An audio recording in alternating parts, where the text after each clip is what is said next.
et bienvenue dans Parole d'Histoire, un podcast consacré à l'actualité des livres, des débats et de la recherche en histoire. André Laos au micro. Pour bien commencer cet été 2026, nous allons parler dans cette émission et la prochaine de la Grèce antique. Lundi prochain, ce sera le passionnant dictionnaire des masculinités grecques qui sera à l'honneur. Et aujourd'hui, j'ai le plaisir d'être avec deux hellénistes et épigraphistes, je crois qu'on peut le dire. On reviendra sur cette étiquette. Christelle Muller, bonjour. Bonjour. Vous êtes professeur d'histoire grecque à Paris-Nanterre. Vous venez de signer chez Passé Composé La Fabrique du citoyen, les Grecs et la Politeia d'Aristote Auguste. On va en parler dans ce podcast. Ainsi qu'Alexandre Vlamos, bonjour. Bonjour André. Vous êtes maître de conférence en histoire grecque à Rennes 2. Vous avez récemment publié dans la Revue Historique un article intitulé « Un groupe marginal à la conquête du centre, éléments pour une socio-histoire de l'école d'anthropologie historique ». Et c'est peut-être par là qu'on va commencer cet entretien à deux voix, parce que votre article montre que l'histoire grecque en France, au XXe siècle, n'est pas ou n'a pas toujours été une grande famille unie et harmonieuse. Il y a des clivages d'approche, de méthodes, de positions institutionnelles, de génération aussi, avec un phénomène assez classique, les avant-gardistes contre les académiques. On a vu ça en histoire de l'art maintes fois. Et là, les avant-gardistes, c'était sans doute Jean-Pierre Vernant, Pierre Vidal-Naquet, dans les années 1960, qui venaient déboulonner certains tenants d'une histoire grecque très installée en Sorbonne notamment. Est-ce qu'en première approche, vous pouvez nous restituer ce conflit dont il est question dans votre article, avant de voir comment il est plus compliqué que le premier regard pourrait le laisser penser? Alors, en effet, l'histoire grecque dans les années, on va dire après-guerre, dans les années 1950, est en effet une histoire qu'on va appeler aujourd'hui traditionnelle, qui a été appelée traditionnelle justement par l'École de Paris, et qui est héritière de on va dire l'histoire méthodique ou positiviste, et qui est essentiellement consacrée à l'étude des événements, de l'histoire politique, et très peu d'histoire, on va dire, des représentations, et de ce que va apporter justement cette école d'anthropologie historique, avec Jean-Pierre Vernant, Pierre Vidal-Naquet, Marcel Detienne et leurs héritiers, qui vont apporter un renouvellement, notamment par une interdisciplinarité très forte, par l'apport de l'anthropologie historique, par l'apport de la psychologie historique, et par aussi, notamment, c'est la principale chose qu'ils apportent, par l'idée que les Grecs et la Grèce, c'est un territoire différent, très différent d'une autre. On ne peut pas se considérer comme les héritiers des Grecs, et notamment ils remettent en question l'idée d'une Grèce éternelle, d'une Grèce qui a inventé la rationalité, les sciences, la démocratie, et cette démarche vraiment d'essayer de les comprendre, ils les appellent comme des sauvages. On est dans le temps de Claude Lévi-Strauss, de l'ethnologie, de l'ethnographie, et donc de les considérer véritablement comme des gens qui sont très différents, et de voir ce qu'il y a de différent entre eux et nous. C'est intéressant cette idée qu'ils apportent de l'interdisciplinarité, parce que d'une certaine manière, ils font pour l'histoire grecque dans les années 1960 ce que Marc Bloch et Lucien Febvre, par certains côtés, avaient fait pour l'histoire médiévale et moderne dans les années 1930, c'est-à-dire décloisonner, ouvrir, proposer de nouvelles lectures, renouveler le regard. Et vous l'écrivez à un moment, au détour de l'article, il y a eu presque un rendez-vous manqué, et certains acteurs l'ont dit d'ailleurs, entre les annales, ou les courants intellectuels issus des annales, et l'histoire antique. Tout à fait. Il y a eu un seul article de Gustave Glotz qui a été donné dans les premiers numéros de la Revue des Annales, et après un désert pendant 20 ans, 30 ans. L'histoire ancienne a disparu, et cette histoire manquée, on a pu le dire, a pu peut-être justement faire en sorte de rapprocher cette génération de Vernant et de Vidal-Naquet de cette position des Annales, mais qui, ce rapprochement est surtout le fait, en fait, d'amitié, de collaboration, de rencontres, puisque Vidal-Naquet était ami dès la prépa avec Le Goff, et donc c'est surtout ça qui a attiré les anthropologues du côté des annales. Alors Jean-Pierre Vernant, Pierre Vidal-Naquet se sont présentés ou ont été présentés dans plusieurs textes comme des marginaux, des hérétiques, des gens qui ruaient dans les brancards. Vous avez regardé de près et vous montrez qu'il faut un petit peu nuancer cela, parce qu'ils ont quand même ils ont un certain capital social et académique. Ils ne sont pas normaliens, certes, mais malgré tout, ce n'est pas les premiers venus. Oui, alors c'est en effet dans leur discours, ils se présentent beaucoup comme ceux qui ont mis un coup de pied dans la fourmilière et qui ont été marginaux, et notamment aussi en étudiant des objets marginaux dans l'histoire, les femmes, les esclaves, les exclus, les métèques. Mais ils ont une carrière qui, on va dire, fondamentalement ressemble à celle de tous les académiques des années 1950, 1960. Ils viennent d'une bourgeoisie intellectuelle avec des parents gens, des grands-parents qui ont eu une carrière, qui ont eu une éducation. Ils sont allés au lycée, qui était évidemment pas du tout ouvert à tout le monde à cette époque-là. Ils n'ont pas eu, en effet, ils sont allés dans la classe préparatoire. Pierre-Vidal Naquet était à Henri IV. Ils n'ont pas eu l'ENS, c'est déjà en effet un premier écart, mais ils ont quand même étudié à la Sorbonne, donc vraiment dans le centre de l'histoire à cette époque-là. Ils n'ont pas non plus la deuxième chose qui les différencie des autres, on va dire des académiques, des hellénistes. Ils ne sont pas non plus entrés à l'école française d'Athènes, donc ils n'ont pas eu d'expérience avec le terrain, avec l'édition des inscriptions ou l'enquête archéologique. Et c'est quelque chose qui les différencie donc de ces universitaires. Mais ils ont en effet un capital économique et culturel qui correspond tout à fait à l'ensemble de la profession académique, comme Christophe Charles l'a bien montré, évidemment. Alors, si je pose la question qui fâche, est-ce qu'ils lisent bien le grec ? Parce qu'on comprend dans tout votre papier que c'est quelque chose de récurrent, cette idée qu'il y aurait d'un côté, par exemple, les agrégés de grammaire ou de lettres classiques qui auraient une maîtrise parfaite des langues anciennes, et puis un certain nombre de nouveaux venus qu'on rejette du côté de l'anthropologie, de la philosophie, et qu'on soupçonne finalement de ne pas avoir la même capacité à bien placer le iota souscrit ou des choses comme ça. Donc voilà, est-ce que cette question linguistique est à cette époque, et peut-être encore aujourd'hui, peut-être Christelle Müller, vous pourrez nous en parler, est un marqueur finalement de l'appartenance à un groupe ? Alors, c'est assez intéressant parce que c'est en effet une arme qu'on peut utiliser encore aujourd'hui. Ils l'espèrent grec, ils ne savent pas le grec. Mais ce qu'on entend par là, c'est qu'ils ne savent pas assez le grec, en tout cas dans les critères qu'ils avaient, eux, pour éditer une inscription. Mais ce qu'il faut dire, c'est qu'eux, ils connaissent très bien le grec. Ils ont fait du grec au lycée. Pierre-Vidal Naquet est agrégé d'histoire, ce qui est en effet quelque chose d'assez nouveau à cette époque-là. Mais ce qui est intéressant avec Pierre-Vidal Naquet, c'est que dans ses premières années, il a justement fait tout pour donner patte blanche, pour montrer qu'il connaît les sources papyrologiques. Il a écrit un article sur la papyrologie et il se piquait de montrer qu'il lisait les textes en grec dans le texte, justement pour contrer un petit peu cette idée. Mais c'est vrai qu'ils sont attaqués, notamment quand Pierre-Vidal Naquet parle de la tragédie, des textes, ils sont attaqués par des philologues parce qu'ils n'ont pas non plus assez, selon les philologues, le sens de la pluralité du vocabulaire, de la reconstruction des phrases, et ils se fient beaucoup aux traductions.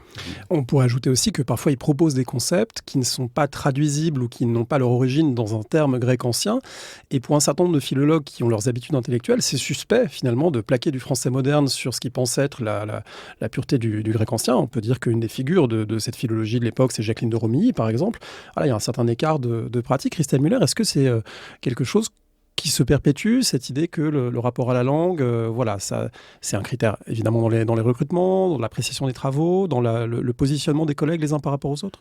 Oui, c'est encore un critère effectivement d'appréciation, notamment dans le bastion des hellénistes, des épigraphistes qui eux connaissent très très bien le grec et qui considèrent que cette école continue de ne pas très bien traiter les textes, et notamment les textes épigraphiques, parce que la différence entre les textes littéraires et les textes épigraphiques, c'est que les textes littéraires sont connus depuis longtemps, sont tous traduits d'une manière ou d'une autre, dans une langue ou dans une autre, notamment en anglais, vous avez toutes les traductions. Tandis que les inscriptions, puisque c'est ce que veut dire les documents épigraphiques, sortent de terre sans leur traduction. Donc, on ne sait jamais dans quel dialecte ils vont être, enfin ça dépend des régions, mais vous avez des inscriptions qui sont très compliquées à interpréter. Donc là, il faut être un très très bon helléniste. Et c'est vrai que dans cette école-là, on a tendance à se focaliser sur des régions, notamment Athènes. Il y a un ethnocentrisme très fort dans cette école-là, dans l'école anthropologique. Pourquoi ? Parce que les textes sont déjà traduits. Alors, c'est un peu méchant de dire ça, mais c'est effectivement, là, ce n'est pas forcément mon opinion, mais j'essaye de transcrire l'opinion de ceux qui considèrent qu'il y a ceux qui travaillent sur les textes littéraires d'abord parce qu'ils sont traduits, et ceux qui travaillent sur les textes épigraphiques et qui, eux, connaissent bien la matière et le grec. Alors malgré ce jugement, pourrait-on dire, ou cette prise de distance, ça n'empêche pas que ça fonctionne. Et c'est ce que montre aussi Alexandre Vlamo dans votre article, c'est que après une phase initiale qui peut être tendue, des conflits, on comprend bien qu'il y a des comptes rendus un peu assassins, qu'il y a des notes de bas de page, il y a des conversations de colloques, il y a des choses qui montrent qu'il y a des tensions. À la génération suivante, ça tend quand même à fonctionner parce qu'un certain nombre des élèves de ces grands maîtres, Vidal-Naquet, Vernant en particulier, finissent par obtenir des positions universitaires, donc des gens comme Pauline Schmitt-Pontel, Christian Jacob, Alain Schnapp et beaucoup d'autres, et que du coup, finalement, les hérétiques deviennent au contraire les tenants eux-mêmes, peut-être pas d'une orthodoxie, mais en tout cas deviennent au cœur, à leur façon, de l'institution universitaire.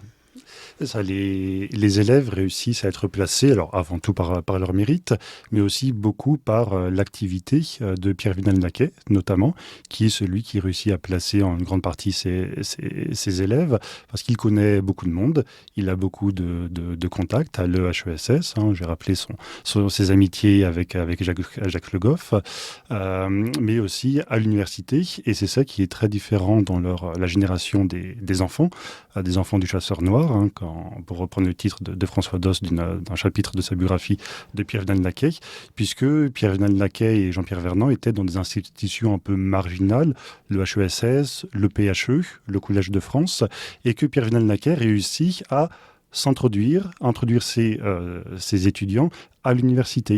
Et notamment, cette fois, en introduisant à l'université, à mettre la main aussi sur les concours, sur les processus de recrutement, sur les soutenances de thèse, et à se mettre un peu au centre du jeu, non seulement, on va dire, de la recherche, mais aussi du pouvoir temporel.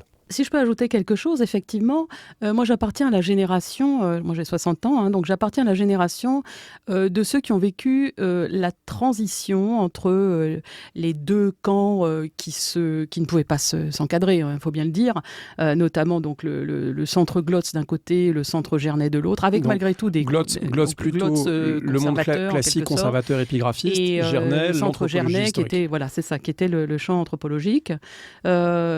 Avec des contacts entre les deux. C'est ça c'est d'ailleurs la présence de contacts antérieurs qui a permis la suite.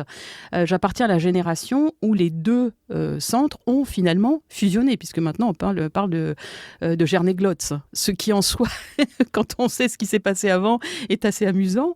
C'est peut-être aussi que finalement, il y avait plus à gagner à s'entendre face au monde extérieur qui voyait les humanités classiques décliner. Alors tout à fait, ça a été une des conditions de la survie, puis ça a été aussi... c'est dû au fait qu'on a eu des problèmes de locaux, qu'on a eu la possibilité... J'étais à l'époque à la Sorbonne, j'étais maître de conférence à Paris 1, donc j'appartenais au départ au centre Glotz, et j'ai fini par appartenir au centre Gernet-Glotz parce que on a bénéficié de locaux dans les anciens locaux de la BNF, dans le 2e arrondissement, et du coup, tout ça a fusionné pour faire une magnifique bibliothèque. Mais il y a eu 2 porteurs de ce projet, parce qu'ils s'entendaient très bien, qu'ils avaient été en Cagne ensemble, qui étaient Jean-Louis Ferrari, d'un côté, donc pour les humanités classiques, et François Lissara, qui venait de l'anthropologie, et qui, tous les deux, ont su mettre de côté ces différences extrêmes pour fabriquer un très bel objet. Et tous les deux, la génération des élèves, disons, des premiers acteurs de ces affrontements des années 1950-60. Oui, tout à fait. Mais le résultat a été qu'on a passé une phase de transition qui a quand même duré 10-15 ans, et qu'aujourd'hui, les gens travaillent ensemble. Et c'est pour ça, par exemple, que moi, je travaille très très bien avec Vincent Azoulay. On dirige une thèse ensemble, on fait des colloques ensemble. On n'a plus aucun souci de ce point de vue-là. Mais même si, de temps en temps, nos origines se rappellent à nous, c'est clair. Mais si je peux compléter, en effet, l'association s'est faite pour préserver l'étude du grec, du latin. Et dans les années 90, Jean-Pierre Vernant et Jacqueline de Robilly se sont rapprochés, se sont réconciliés, justement pour faire pression sur les projets des ministères, notamment par le biais de l'association pour l'encouragement des études grecques, justement pour essayer de préserver le grec et le latin dans l'enseignement au collège et au lycée. Et tous les deux avaient cela en tête parce que Jean-Pierre Vernant, lui aussi, avait l'idée qu'il fallait maîtriser le grec et se familiariser au grec pour pouvoir avoir envie de faire des études grecques après. Ouais, et une cause qui n'est pas gagnée à l'heure actuelle. Je fais une petite dédicace au passage à ma collègue Marion Julia qui enseigne ces langues en classe prépa. Je voudrais juste, avant de clore ce passage de l'entretien, peut-être qu'on évoque une figure qui est probablement le plus grand helléniste que personne ne connaît dans le public cultivé, qui est Louis Robert. C'est quelqu'un qui a une très grande importance, mais qui était un peu de l'anti-Vidal Naquet. Il signait pas des tribunes dans Le Monde et il n'avait pas une activité politique, à ma connaissance, ultra visible. C'est quelqu'un qui était plutôt dans le travail aride de l'année épigraphique. Mais est-ce qu'on peut dire à quel point il a incarné une figure de l'épigraphiste hyper importante au plan savant entre les années 1950 et 1980. Alors son grand œuvre, c'est le bulletin épigraphique qui est publié dans la revue des études grecques et qui est le compte-rendu de toutes les publications sur les inscriptions qui ont eu lieu dans une année et qui donne des commentaires et parfois, et pour Louis Robert très souvent, des corrections plus ou moins méchante de sa part. C'est ça qui a fait sa grande réputation.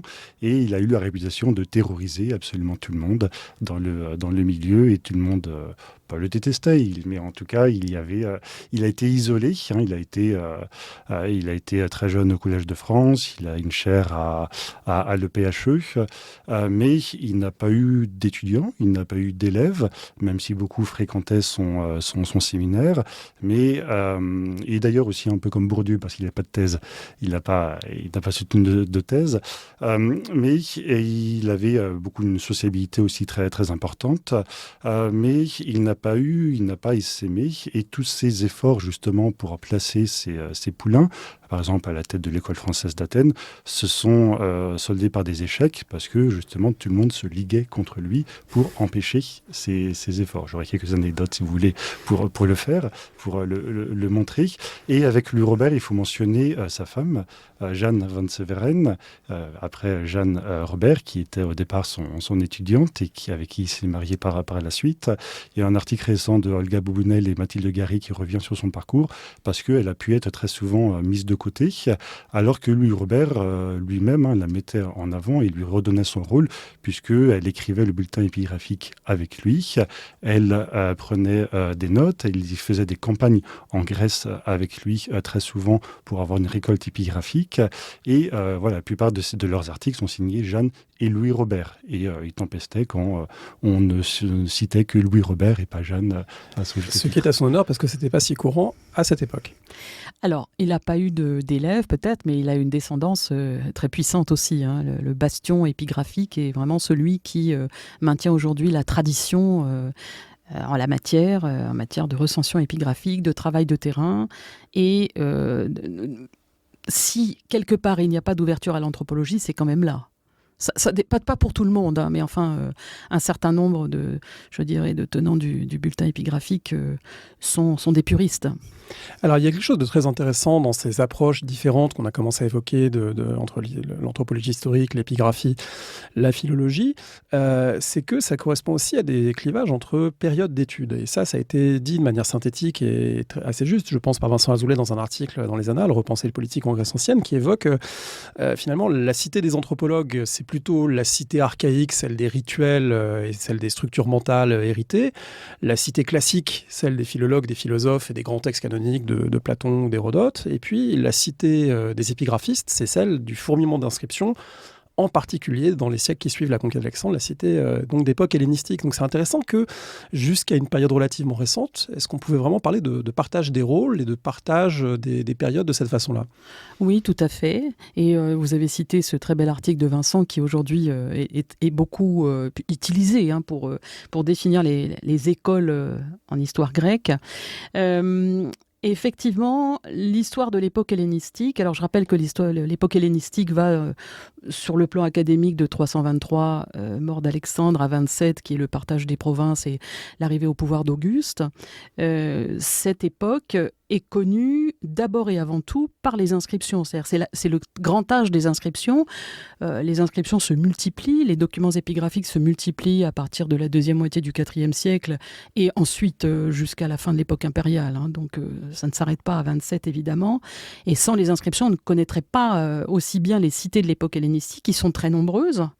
Et c'est vrai que du coup, il y a une ouverture à la fois temporelle, chronologique, hein, et une ouverture géographique, parce que ce qu'on connaît de l'époque classique, c'est surtout Athènes. Il y a un athénocentrisme très fort, parce qu'il y a une concentration des sources littéraires pour Athènes. Alors Athènes, évidemment aussi Sparte, un peu moins Thèbes, mais ce sont les trois grandes cités qui sont connues pour l'époque classique et qui ont été beaucoup traitées par l'école d'anthropologie. Mais il ne faut pas oublier deux choses. À l'inverse, c'est qu'il y a quand même beaucoup d'inscriptions à Athènes déjà à l'époque classique et même à l'époque archaïque, et qu'inversement aujourd'hui, l'époque hellénistique est envisagée sous d'autres angles, grâce à cette transition, grâce à ce travail partagé entre anthropologues et épigraphistes, qui fait que ces nouvelles traditions font que cette ouverture épistémologique fait qu'on regarde l'époque hellénistique différemment. Voilà, donc effectivement, on vient d'une tradition très partagée, comme l'a écrit Vincent, mais aujourd'hui, on corrige le tir. Alors c'est intéressant, on va donc consacrer une bonne partie de cette discussion à l'époque hellénistique. Alexandre Jamos, vous avez fait votre thèse sur les communautés infraciviques dans les cités insulaires de Mer Égée, 4e siècle avant notre ère, 2e siècle de notre ère, donc en grande partie l'époque hellénistique. Qu'est-ce qui vous a attiré dans cette période ? Et peut-être je précise ma question parce que il est assez frappant de voir que l'époque classique, la documentation se renouvelle pour partie, mais elle est malgré tout limitée par le fait que les grands textes sont depuis longtemps, vous l'aviez dit, publiés, commentés. On a des tomes entiers de commentaires, d'Hérodote, de Thucydide, de Démosthène, etc. Et donc des corpus relativement clos. On peut trouver des inscriptions, mais malgré tout, les grands corpus sont constitués. On a l'impression que pour l'époque hellénistique, il y a plus de chances en quelque sorte de faire des trouvailles, de renouveler par l'extension temporelle, géographique. On est peut-être moins prisonnier d'une tradition textuelle très figé. Est-ce que je me trompe ? Alors, en soi, non.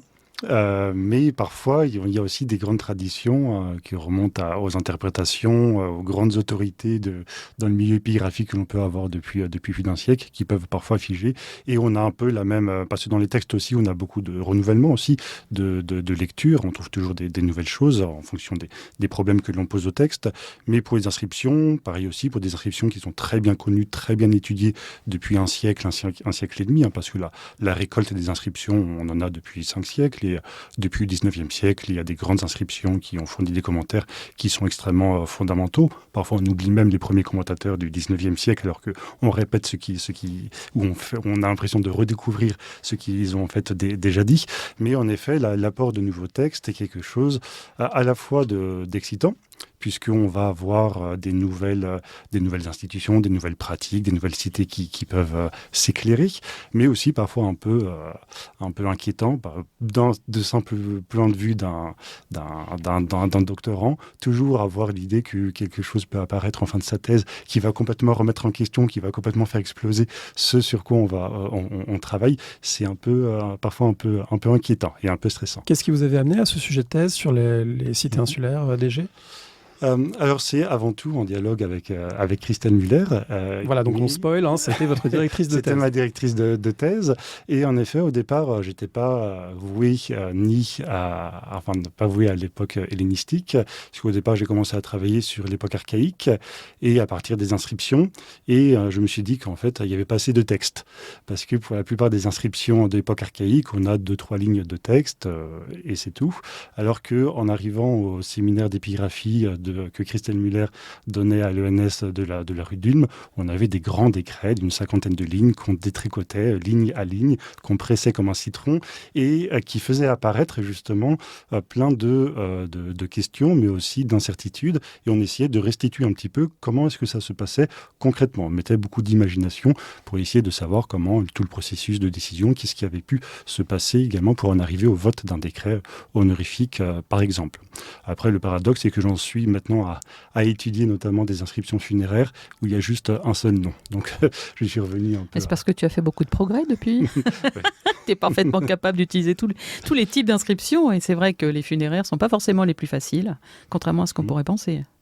Oui, mais en mise en série, et on peut parler de la mise en série des inscriptions pour les décrets qui était le grand motif aussi de l'école épigraphique, de Louis Robert, de Philippe Gautier. Pour la mise en série des inscriptions, on fait apparaître beaucoup de choses, y compris pour les inscriptions qui sont très peu éloquentes. Mais pour revenir sur ce sujet, ce qui était important pour ce sujet, c'est de voir un peu la diversité des groupes, des groupements, des reconfigurations au-delà de la cité. La cité, évidemment, un horizon très important pour les Grecs, mais ce n'était pas le seul qui existait. Et la question, c'est de voir véritablement toute cette vie sociale et politique qui peut se dérouler tout contre la cité. Alors on en arrive, Christelle Muller, à un point là aussi important, je pense, pour les gens qui nous écoutent, parce que c'est bien connu de ceux et celles qui s'intéressent vraiment à l'histoire grecque, mais peut-être pas tant que ça au-delà. Il y a eu une réhabilitation de l'époque hellénistique par rapport à une vision qui a été dominante, en tout cas qui a été une idée reçue jusqu'à il y a 40-50 ans peut-être, très très ancrée, qui était que la cité grecque était morte avec la conquête des Macédoniens, qu'en gros on avait des cités vivantes et actives, Athènes, Sparte, Thèbes, et puis qu'après il y avait une sorte d'imposition du pouvoir royal des Macédoniens, Alexandre et ses successeurs, et que du coup les cités grecques elles passaient au second plan de l'histoire. Et le renversement fondamental qui a eu lieu et auquel l'épigraphie a contribué, c'est de montrer que en fait c'est l'inverse, c'est l'âge d'or. C'est l'âge d'or des cités grecques. Est-ce que vous pouvez peut-être revenir un peu sur ce renversement presque copernicien dans les études grecques qui a constitué cette remise en perspective?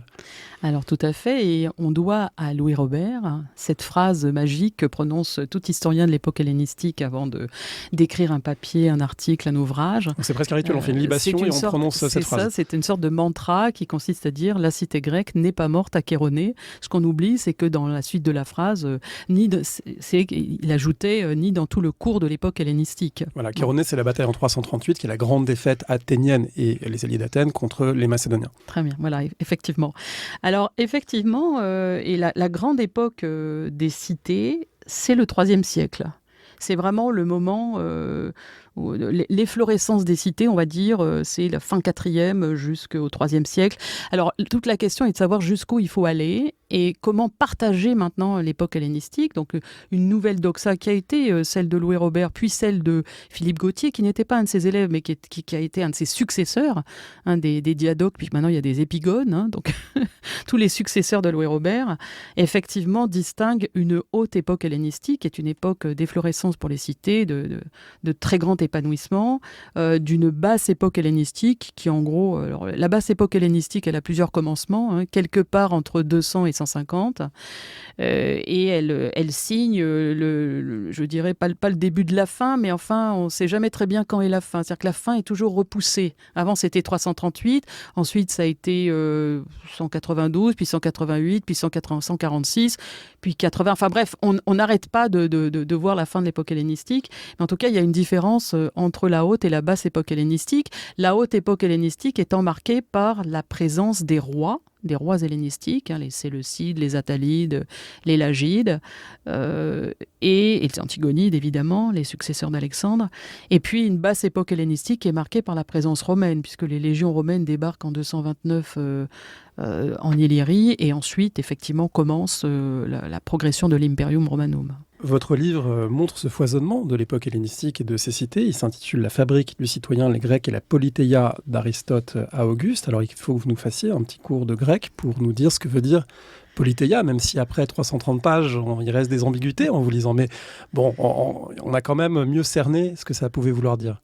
Alors la politeia, c'est un mot piégé, c'est un mot caméléon, puisque il y a à la fois un versant individuel, qui est celui que j'ai beaucoup abordé dans mon ouvrage, ça veut dire citoyenneté, enfin on le traduit par citoyenneté, et puis il y a un versant collectif, que l'on traduit par constitution, mais dans tous les cas, c'est l'idée de l'appartenance à la communauté, soit une appartenance envisagée sous l'angle collectif, soit une appartenance envisagée sous l'angle individuel.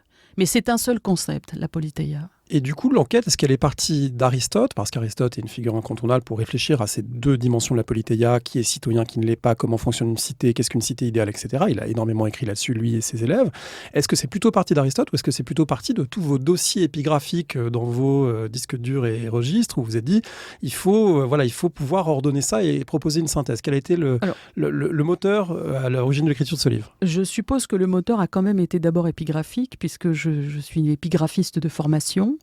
Mais on en revient très vite à Aristote, qui est fondamental, d'où le fait que le premier chapitre est consacré à Aristote, et notamment à un continent fabuleux qui sont les politiques, pas le politique, je préfère, ou la politique. Je pense qu'il faut absolument traduire par le pluriel, puisque ce sont les livres consacrés à la police, donc ta politica vivlia, que l'on traduit donc par les politiques. Et Aristote a en quelque sorte des fulgurances. C'est à la fois un homme du IVe siècle, il est né en 384, il est mort en 322, mais on trouve dans les politiques d'Aristote des passages où on a l'impression qu'il lit en avance l'époque hellénistique. Alors, c'est même pas moi qui l'ai dit, ça, c'est quelqu'un qui a été le successeur de le successeur de Louis Robert, donc justement Philippe Gautier, et on a le sentiment que Aristote annonce, mais, alors que ça ne veut rien dire en histoire, bien sûr, mais annonce certains processus, certaines pratiques de l'époque hellénistique. Et mon rêve absolu serait que tous les hommes politiques lisent Aristote, parce qu'il y a chez Aristote des éléments qui nous paraissent extrêmement proches, avec cette congruence très trompeuse, très fallacieuse. On a le sentiment que Aristote a déjà tout dit sur certains points, et qu'il faut évidemment historiciser, mettre à distance pour mieux le saisir. Mais il y a chez Aristote des passages qui font réfléchir et dont on peut prendre des tas de choses, évidemment, non pas des solutions toutes faites, mais des manières de poser certaines questions. Est-ce qu'il n'y aurait pas un autre rêve papyrologique qui serait de retrouver les constitutions perdues qu'Aristote avait fait rédiger à ses élèves, un peu comme des exposés, parce qu'il y avait plus de 160 cités, je crois, dont il avait compilé les régimes. On n'a que celle d'Athènes, c'est très bien évidemment, mais... On a eu beaucoup de chance avec la constitution des Athéniens, bien sûr. Alors, effectivement, mon idée, c'est qu'Aristote envoyait ses élèves dans les cités pour récupérer, peut-être effectivement sur papyrus, mais en tout cas, il prenait des notes à partir de ce qu'il trouvait, notamment probablement à partir des inscriptions aussi, parce que pas certain quand même que tout le monde ait rédigé sa constitution. Je crois que c'était même pas le cas, évidemment. Mais oui, bien sûr, on sait qu'il avait rédigé au moins 158 constitutions, dont on n'a pas le texte, dont on a des fragments. En revanche, on a des fragments.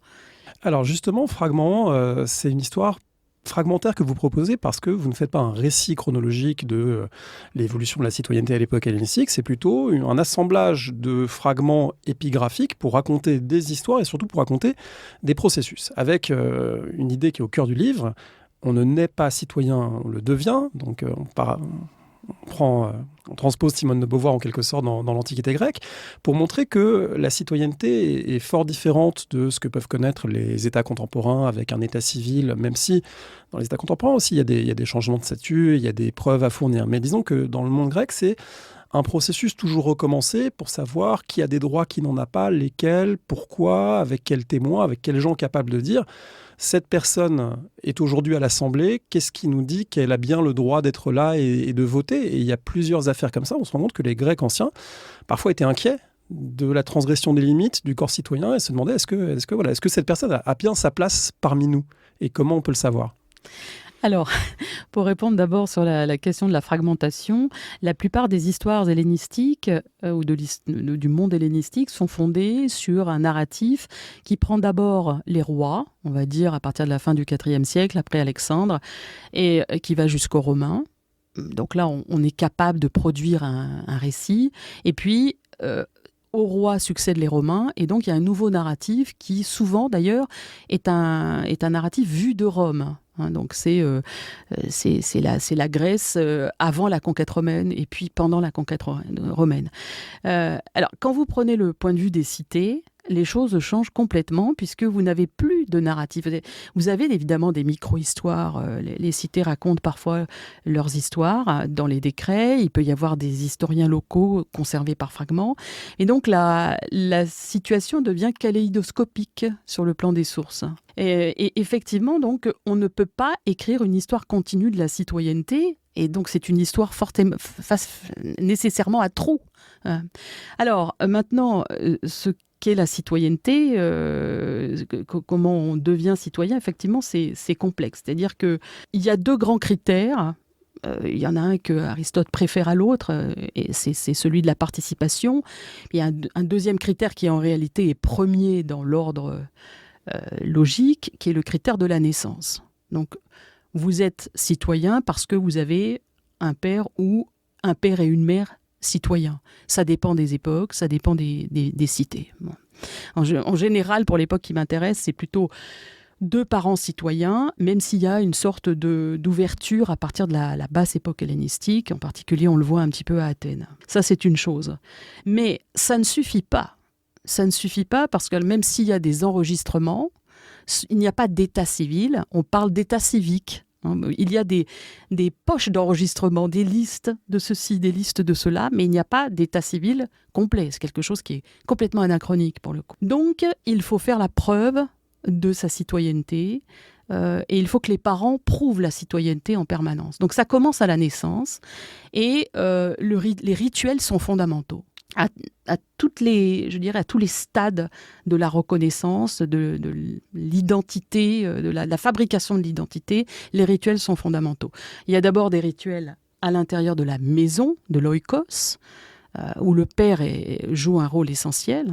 Et puis il y a des rituels à l'extérieur de la maison, dans la subdivision qu'on appelle la fratrie, qui est comment définir une fratrie ? C'est à toi, Alexandre, qu'il faudrait poser la question. C'est un groupe qui se reconnaît, un ancêtre commun. Donc il y a la présentation à la fratrie. Et puis il y a la reconnaissance par la cité, quand vous arrivez en général à 18 ans. L'incorporation pour les garçons dans ce qu'on appelle le DEM. Là, je parle pour Athènes. Donc la subdivision territoriale la plus petite de l'Attique. Donc en fait, ce qu'il faut pour une famille, c'est accumuler un maximum de témoignages qui permettent ensuite d'établir au fond le statut de citoyen. Ce qui permet ensuite, si jamais il y a un doute sur votre état civil, enfin sur votre citoyenneté, eh bien de convoquer des témoignages en justice. Et des doutes, il peut y en avoir pour des questions d'héritage, par exemple, entre des frères dont l'un serait illégitime, parce qu'il faut dire aussi que ceux qui sont affirmés ainsi comme citoyens de deux parents citoyens, il faut que ces deux parents citoyens aient un mariage légitime, sinon ça ne fonctionne pas. Alors ça, c'est effectivement, on le connaît bien pour Athènes, même si en fait on a encore des doutes. En principe, ce qui fonctionne, c'est deux personnes ayant la citoyenneté elle-même, donc un père et une mère d'ascendance citoyenne, unis par un mariage légitime. On est d'accord là-dessus, on le sait pour Athènes. Donc effectivement, tous ceux qui naissent en dehors de ces clous-là sont des enfants illégitimes. Alors à l'époque, on les appelait des bâtards. Donc il y a un très joli livre de 1996 qui parle de la bâtardise grecque en anglais. Et puis il y a d'autres façons d'être un enfant illégitime, bien sûr. Il y a des tas de... Vous pouvez être né d'une mère étrangère à ce moment-là, quelle que soit la forme de mariage. De toute façon, c'est problématique. Vous avez une mère étrangère. Oui, Périclès et Aspasie avaient un enfant qui Absolument, ne pouvait pas légalement être citoyen athénien. Tout à fait, et Périclès a fini, ayant perdu ses deux premiers fils, a fait le forcing pour faire reconnaître son fils. À la fin de sa vie, il a fait reconnaître comme citoyen Périclès le Jeune, effectivement. Donc c'est compliqué, la reconnaissance de la citoyenneté quand vous n'êtes pas dans les clous. Bon. Donc il faut tous ces témoignages il faut que la cité accepte. Vous ne pouvez pas devenir citoyen s'il n'y a pas d'acceptation par la cité.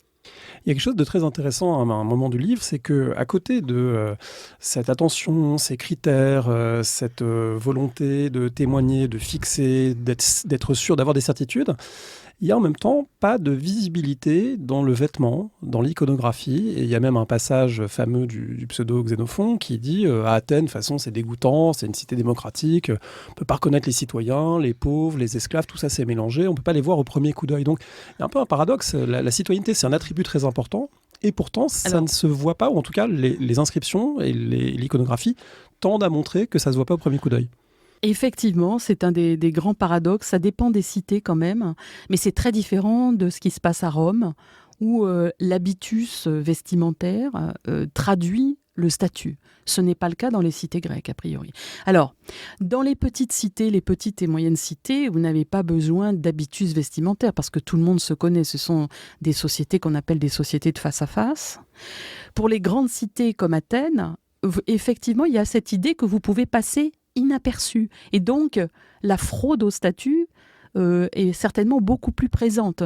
Tout à fait. Alors, en même temps, il y a des choses il y a des manières d'être qui sont réservées aux citoyens. Par exemple, le citoyen qui a accès au gymnase, ce n'est pas le cas, par exemple, de l'esclave. L'esclave, dans un gymnase, n'est là que pour accompagner son maître, donc il est habillé. Mais le citoyen est le seul, ou le libre, ça dépend des interprétations, ça dépend des documents, l'homme libre, est le seul admis à se mettre nu. Se mettre nu pour pratiquer le sport, c'est quelque chose qui est réservé soit aux citoyens, soit à l'homme libre. Donc, il y a un habitus particulier, si j'ose dire. Alors pour autant, la citoyenneté n'est jamais complètement close. Il y a des phases d'ouverture, de fermeture. Il y a des guerres parfois qui nécessitent de re-remplir le corps civique parce qu'on a eu des morts, ou il y a des gens qui ont rendu des services à la cité. Et dans votre 3e chapitre en particulier, vous vous incitez sur cette poiesis et vous restituez un terme employé par les Grecs qui est qu'il y a des citoyens qui sont fabriqués par le peuple, démopoietoi.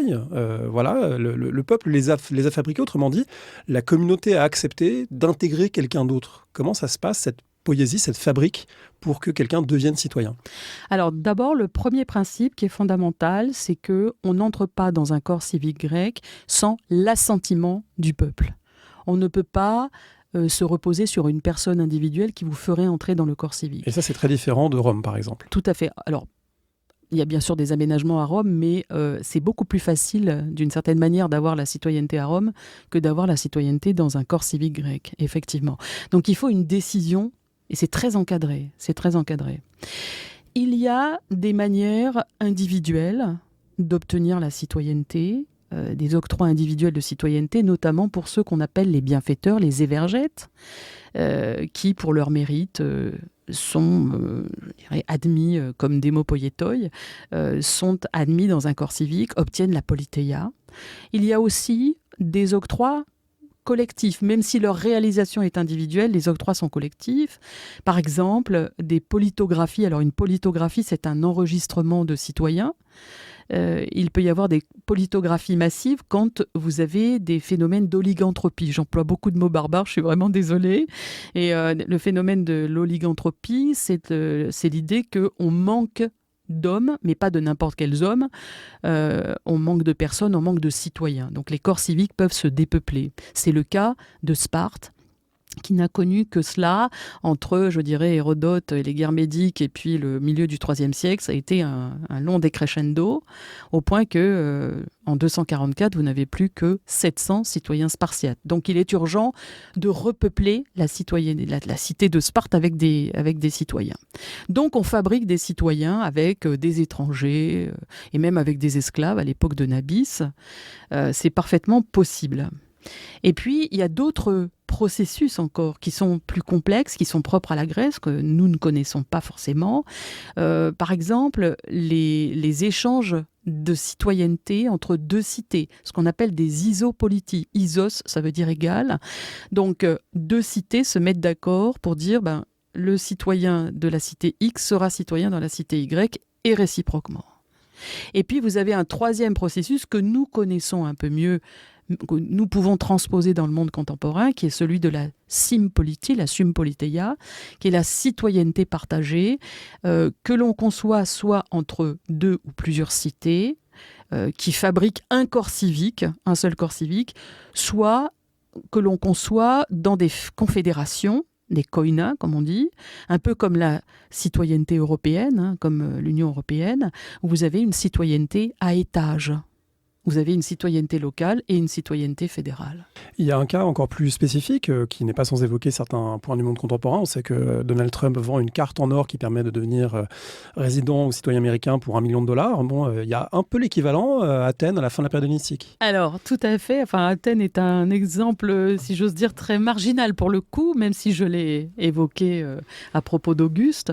C'est la vente de la citoyenneté, qui nous paraît quelque chose d'abominable. Et, j'ai pu, en quelques pages, comparer ça au phénomène du passeport maltais, puisque, effectivement, Malte, qui est en procès avec l'Union européenne, a passé quelques années à vendre ses passeports pour entrer dans l'Union européenne. On a un petit peu le même phénomène dans la Grèce antique, mais c'est un phénomène peu courant, malgré tout, peu courant.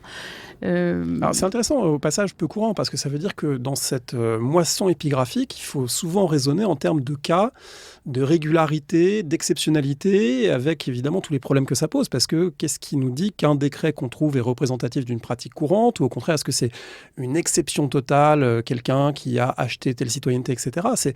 C'est pas simple d'un point de vue méthodologique de trouver des régularités et d'essayer c'est presque au feeling pour savoir qu'est-ce qu'est-ce qui est l'ambiance d'une époque ou d'une région donnée et qu'est-ce qui peut être une exception totale par rapport à la règle? Alors tout à fait, sur le plan de la méthodologie, la pratique épigraphique implique ce que disait Alexandre très bien, qui est évidemment un héritage de Louis Robert, qui est la mise en série. C'est-à-dire que dès que vous avez un phénomène, la première chose à faire, c'est de voir si ce phénomène apparaît dans d'autres cités. Et quand vous faites le compte pour les ventes de citoyenneté, finalement, il n'y en a pas tant que ça. Et puis, dès que vous avez une courbe épigraphique pour une cité, c'est-à-dire un nombre d'inscriptions par rapport au siècle, vous devez immédiatement rapporter cette courbe au nombre total d'inscriptions pour l'ensemble du monde grec, pour voir si, au fond, si par exemple au 1er siècle, vous avez un phénomène qui disparaît, c'est simplement parce qu'on ne grave plus ou on grave beaucoup moins. Donc voilà, donc ce qu'on appelle l'habitus épigraphique, les epigraphic habits en anglais, est très important pour comprendre ou pour ne pas surévaluer certains phénomènes. Ce qui veut dire que l'épigraphie, c'est un travail de terrain, mais c'est aussi beaucoup un travail de bureau et d'ordinateur parce qu'il y a des outils épigraphiques. Alors au départ, c'était des grands grimoires qui recueillaient les inscriptions les plus importantes, Inscriptiones Graecorum, voilà, les grands volumes faits par des savants allemands qui récoltaient les plus importantes. Et puis aujourd'hui, l'essentiel est en ligne ou sur des bases de données. Donc ça veut dire que vous avez toujours à portée de main l'outil pour inscrire ça dans des séries, pour poser des questions à des corpus plus larges. Tout à fait. Alors, on a beaucoup d'épigraphie. L'épigraphie numérique a fait des progrès très importants, dont le dernier congrès épigraphique à Bordeaux s'est fait l'écho, bien sûr. On travaille beaucoup à partir de bases de données, mais il faut savoir que la base de données en ligne qui est une base qui a été faite par une université américaine, n'est pas complète. Et donc, on ne peut jamais se passer des vieux grimoires. C'est-à-dire que quand on travaille en bibliothèque, on va aussi voir les corpus. On va voir les corpus parce que sur les bases de données en ligne, on n'a pas toutes les données. On n'a pas, par exemple, ce qu'on appelle les lemmes muséographiques, c'est-à-dire, au fond, toutes les dimensions des inscriptions, les endroits où l'endroit où elle a été trouvée, telle inscription, et puis les restitutions. Enfin bref, on a besoin encore des IG, les Inscriptiones Graecae. On a encore besoin de ça. Il n'y a pas que les Inscriptiones Graecae, il y a d'autres corpus. Mais c'est vrai qu'on travaille beaucoup avec les outils en ligne et on en a un qui est fondamental aussi, qui est ce qu'on appelle le SEG, le Supplementum Epigraphicum Graecum, qui nous donne toutes les indications sur les inscriptions qui ont été trouvées au XIXe siècle, mais qui ont fait l'objet d'éditions et de commentaires plus récents, bien sûr. Si je reviens sur l'acquisition de la citoyenneté, il y a des phénomènes assez rigolos, au début de l'époque hellénistique notamment, de recordman de la multicitoyenneté.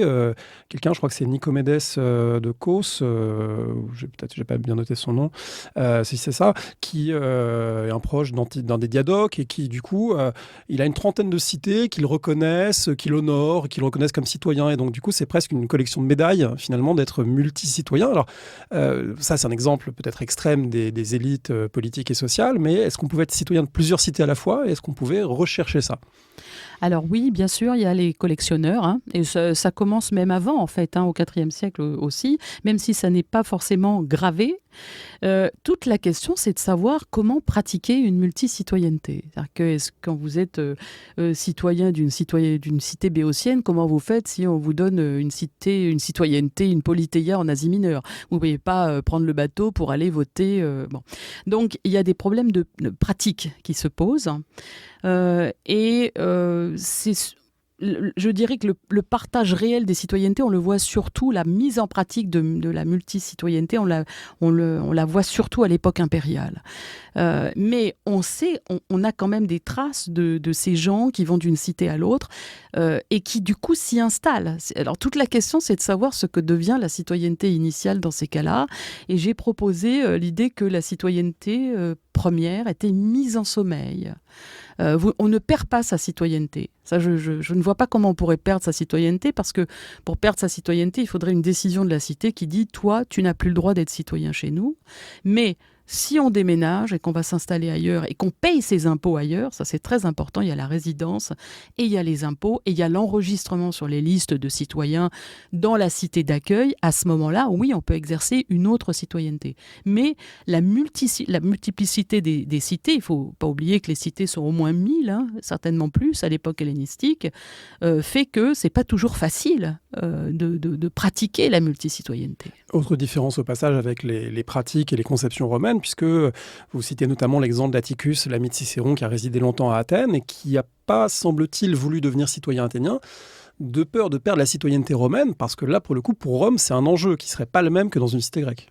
Tout à fait. On va dire que, comme l'a très bien montré Jean-Louis Ferrari, jusqu'à la fin de l'époque républicaine, c'est-à-dire jusqu'à la fin de l'époque hellénistique, l'époque républicaine, c'est pour les romanistes, l'époque hellénistique, c'est pour les hellénistes, jusque dans les années 40-30, les deux citoyennetés sont incompatibles. C'est-à-dire que la citoyenneté romaine n'admet pas d'autres citoyennetés. On ne peut pas être à la fois citoyen romain et citoyen d'une autre cité.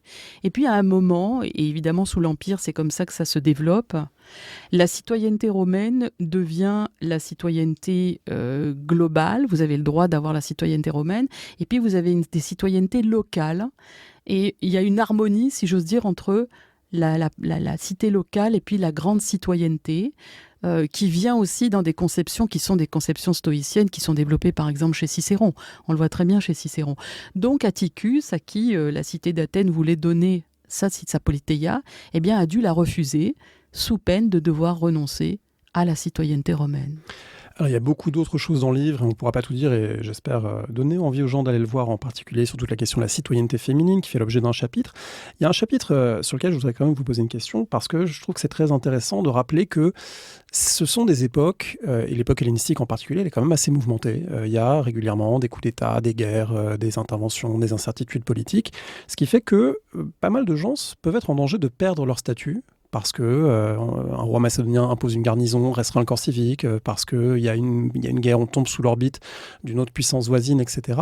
Et que du coup, la citoyenneté, personne ne peut parfaitement peut-être dormir tranquille à l'époque hellénistique en se disant je suis citoyen et puis voilà, c'est stable, sauf si on fait partie peut-être des élites sociales dans un endroit très très calme, mais il y a beaucoup d'endroits où on prend un bateau et puis on ne sait pas s'il n'y a pas un pirate qui va vous capturer et peut-être chercher à vous vendre sur un marché.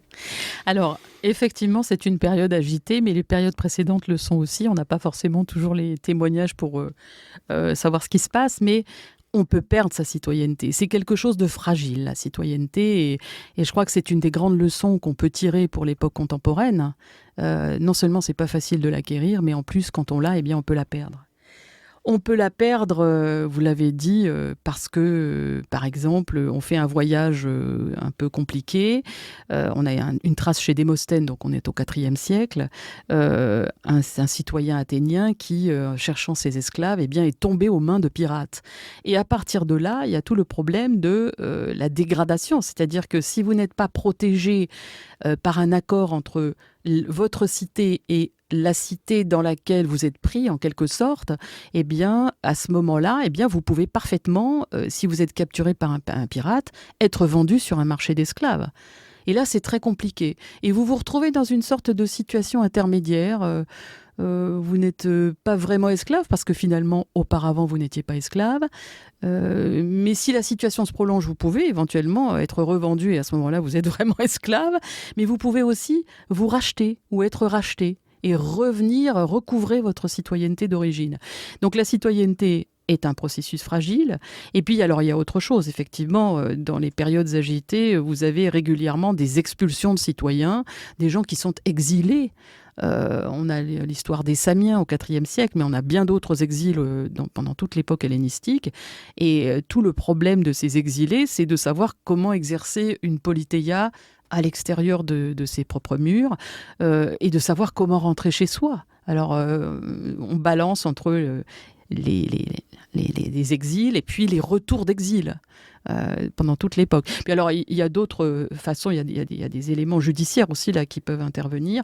Vous pouvez perdre votre citoyenneté, être dégradé parce que vous êtes sous le coup de ce qu'on appelle l'athymie, où vous perdez votre timée, qui est la valeur que vous avez, l'identité que vous avez en tant qu'individu citoyen. Tout à fait. Alors, c'est un livre, Alexandre Vlahmos, que vous avez relu, vous êtes cité dans les remerciements. Ça a été comment ce travail de relecture de celle qui avait relu votre manuscrit de thèse ?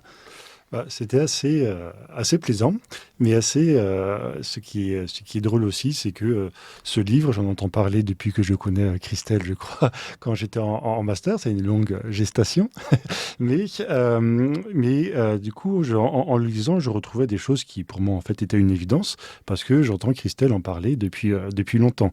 Donc pour moi, c'est quelque chose qui était déjà acquis, et c'est assez drôle de voir que certaines personnes bien découvrent justement ce genre de réflexion, peuvent aussi être un peu titillés et un peu en désaccord, évidemment, avec des propositions.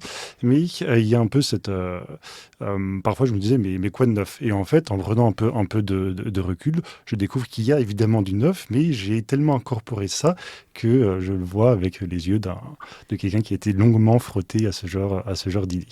Alors, c'est pas si courant, malgré tout, hein, pour un ancien thésard de devenir... si, des thésards qui deviennent des collègues, c'est courant, mais d'avoir ce type de collaboration. Christelle Muller, c'était évident pour vous qu'un ancien étudiant, doctorant, vous alliez pouvoir lui confier un manuscrit? Ah oui, c'est une évidence absolue. Alors, j'ai une conception je dirais, de la direction de thèse qui est probablement un peu particulière. Pour moi, d'abord, il y a un côté affectif profond, c'est-à-dire que quand on entre dans ce genre de contrat, il y a une relation quasi filiale qui s'établit, filiale intellectuelle, hein. Donc, les Allemands ont un très joli mot pour dire ça. Et une directrice de thèse, c'est une Doktormutter, une mère de doctorat. Et je joue à fond ce jeu-là. Et je ne peux pas faire autrement. J'ai toujours été comme ça. Ce n'est pas le cas de tout le monde, encore une fois. C'est une relation qui est fondée sur la bienveillance et sur la confiance qu'on a dans la personne, une confiance mutuelle, la confiance que la personne est capable de finir sa thèse. Il y a beaucoup de directeurs qui sont très inquiets sur le fait que le doctorant ne va pas assez vite ou ne finit pas dans les temps. Moi, pas du tout. J'ai toujours confiance dans mes doctorants. Je sais qu'un jour, ils finiront. Et ça, c'est vraiment très important. Et je crois qu'ils ont confiance en moi aussi dans l'encadrement. Et puis alors, il y a toute la question de ce qui est le mandarinat, qui est la verticalité. Alors, comment ça se passe? Je crois que quand on commence, il y a une forme de verticalité, même si chez moi, elle est toujours bienveillante. Hein, je n'aime pas tellement les relations verticales, mais il y a une relation de maître à élève. Mais progressivement, cette verticalité s'horizontalise, on pourrait dire les choses comme ça. Et ce à quoi je tiens beaucoup, c'est que c'est une conversation. Un doctorat, pour moi, une entrée en doctorat, c'est le début d'une conversation. Et cette conversation, elle a lieu tout le temps. Et alors, ce qui m'a beaucoup surprise après mes premières soutenances, c'est qu'au fond, je pensais que ça allait s'arrêter là, mais ça ne s'arrête pas du tout là. Il y a ce que j'appelle le SAS, le service après soutenance, qui fait que la conversation continue. Et avec Alexandre, elle est permanente. On s'écrit à 1h du matin sur n'importe quoi. Et c'est le cas à des degrés différents, selon des modalités qui sont chaque fois particulières, idiosyncrasiques, avec chacun des doctorants ou des jeunes docteurs. Il y a une conversation. Et cette conversation, elle est fondamentale parce que c'est celle qui me maintient en insécurité intellectuelle. Je tiens beaucoup à l'insécurité. Non pas à la sécurité, mais à l'insécurité. À la stimulation intellectuelle permanente. C'est ce qui permet d'être remis en question en permanence. Et c'est ce à quoi je tends, c'est d'avoir des docteurs et des doctorants et des jeunes docteurs qui soient bien plus forts que moi, qui me dépassent. C'est mon objectif. Je ne rêve que de ça, d'être dépassé par ceux que j'aurais formés. Et pour parler de cette confiance et de cette conversation du point de vue du doctorant, c'est quelque chose qui m'a beaucoup motivé et vraiment poussé à poursuivre. C'est justement cette idée que cette pratique de relire très tôt, hein, Christelle a donné des textes à relire, et c'est quelque chose qui change par rapport à quand on est étudiant de licence, de master, où on donne des devoirs qui sont corrigés. Et là, en fait, on a l'estime intellectuelle pour pouvoir proposer des choses à une personne que l'on considère intellectuellement.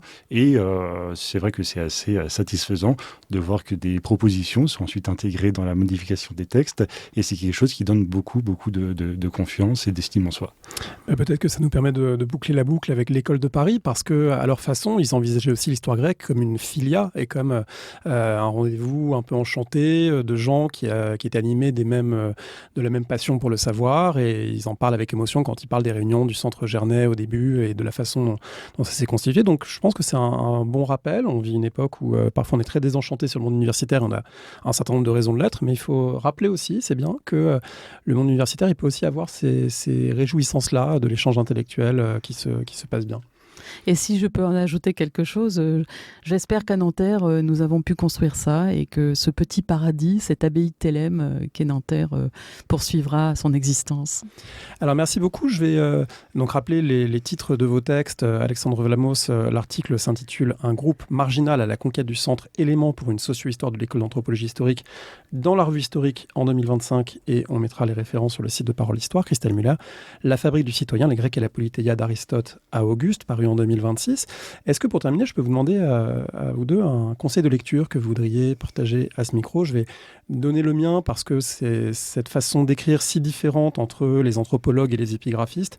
Il y a un savant qui s'est amusé à la parodier un petit peu ou à jouer avec, c'est John Ma, dans un article, j'ai peut-être déjà cité à ce micro, qui s'appelle Black Hunter Variations, où il joue à décrypter un même passage de Plutarque à la manière de Vidal-Naquet d'un côté et à la manière d'un épigraphiste d'Oxford très classique de l'autre, et ça donne un résultat assez ébouriffant en termes d'exercice de style qui dit aussi des choses sur le fond. Voilà, donc ça c'est un article, si vous avez l'occasion de le lire, c'est vraiment un régal. Alexandre Vlamos. Alors, c'est un conseil quelque chose qui m'a beaucoup plu, alors qui remonte à quelques mois maintenant, mais un livre de l'écrivain allemand Heinrich Böll, Protection encombrante, qui parle d'une famille, notamment d'un notable, d'un grand patron de la République fédérale allemande, dans le bassin industriel du Rhin, qui devient le patron, on va dire, du MEDEF local, et qui est donc protégé, parce qu'il c'est l'époque des attentats de la fraction Armée Rouge, donc il est menacé, lui et ses enfants. Mais ce qu'il y a d'intéressant, c'est que une de ses filles et son mari sont proches de ces milieux-là. Alors évidemment, ce qui intéresse Heinrich Böll, c'est beaucoup moins les questions politiques, même si ça affleure évidemment.